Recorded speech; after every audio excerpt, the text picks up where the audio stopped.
Andito ako ngayon sa parking ng McDo. Gusto ko kasi kumain ng French burger at Coke float nila. Masarap kasi, no?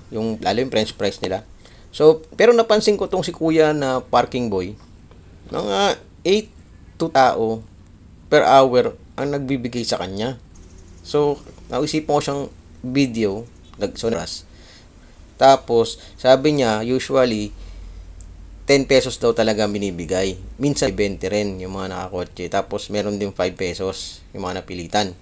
So, ngayon alas 8 pa lang hanggang alas 9 ng umaga. To 4 PM pa daw siya kasi iba naman daw magbabantay. So, isipin nyo kung 7 hours siya dyan, kung 10 piso, 8 hanggang 10 tao, 10 times 10 sabi ni teacher. So, 100. So, kayo. Pero posible minsan lalo pag Valentine's Day. Kasi napansin ko rin yung mga magkaangkas. Pag Valentine's Day, yung mga makamotor, puro may angkas yan. Yan ang mga nagbibigay madalas, yung mga nakakotseng may kasamang babae din. So pag Valentine's at ng mga nakamotor, may angkas yan alam nyo na. Tsaka pag mga Pasko, tsaka holiday, yan nagbigay. Mukhang papel So, yun. So, naisipan kong gawin tong, ito, sweet. Sweet nitong dalawang to. Ayaw talaga maghiwalay, kahit papuntang parking lang. Naisipan kong i-video tong, si Kuya Parking Boy para magbibigay yan, Ayun, nag-abot, papel din yata.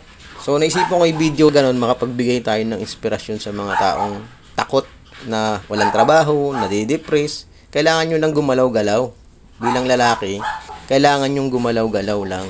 Kailangan nyo mag-isip ng diskarte kasi hindi lalaki tayo So, kahihiyan kung wala tayong kapasidad maghanap ng diskarte o kumita ng pera.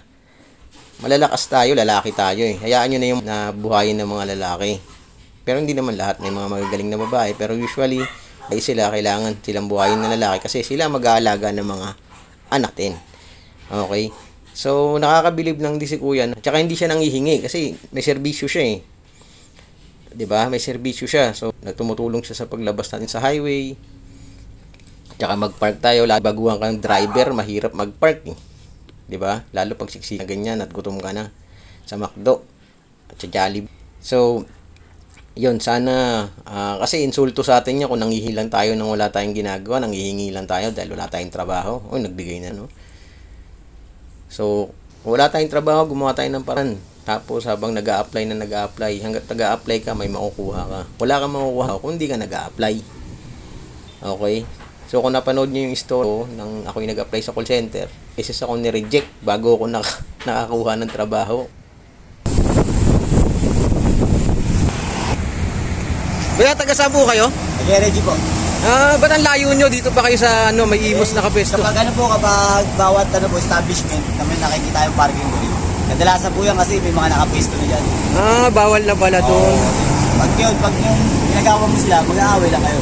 Pero bilib ako sa'yo kuya, sipag mo Matagal nyo na pong ginagawa to? Tagal na po, always na po. 1 year may Dito sa pwesto na to? Dito po, mga pa lang po ako dito. 6 months. Sa ibang lugar ganito talaga ginagawa nyo? Sa ibang lugar po. Depende mo po kasi misasi, pag mahina, hanap naman yung bagong pwesto. Depende rin lang din. Pero ano po ang trabaho nyo dati nung kayo? Po, po ako nung may asawa pa ako. Dati po ako sa marketing. Mga ilang taong nakalipas na yun? Meron na po 21 po. 3 years na, 3 years. Wala ka nang balak bumalik sa trabaho ng factory, mga ganon. Marketing. Meron pa rin naman po. Pero masaya ka naman sa ginagawa mo, Parang naging lang po. Kasi divert po sa problema mo mapagkat. Tsaka walang boss, Walang boss. Wala po. Sa hawak mo ba yung oras mo? Mamaya i-try natin na bigyan si kuya ng sa abot ng ating makakaya kahit hindi man masyadong malaki.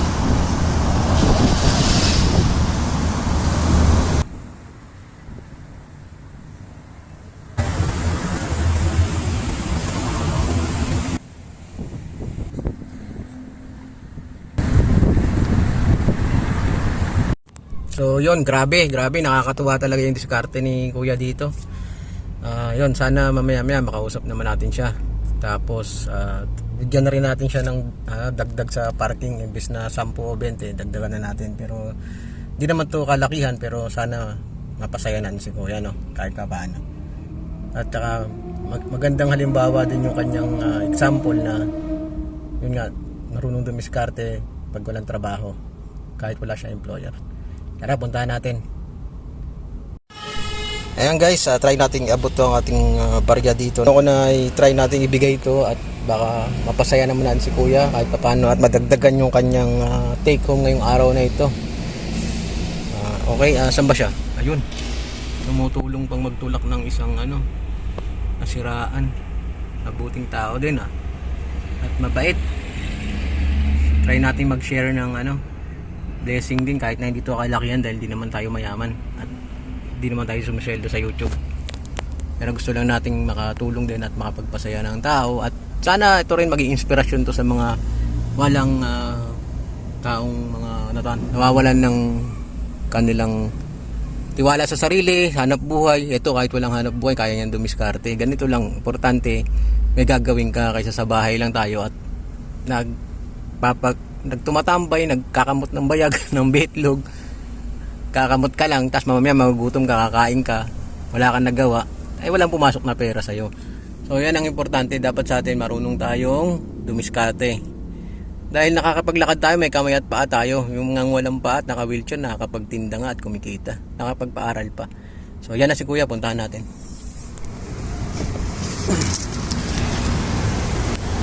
Kuya!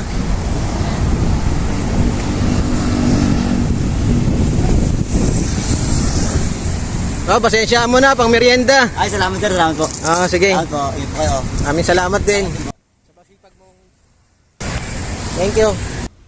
Ayan guys, maraming salamat kung umabot ka sa puntong ito, patapos na ang ating video.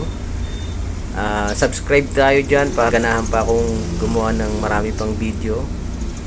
At sipag-sipag lang, galaw-galaw, pakishare sa mga nawawalan ng pag-asa. Thank you guys, subscribe please you. Muchas gracias. Kamsahamnida. Ni Sheni. Bye.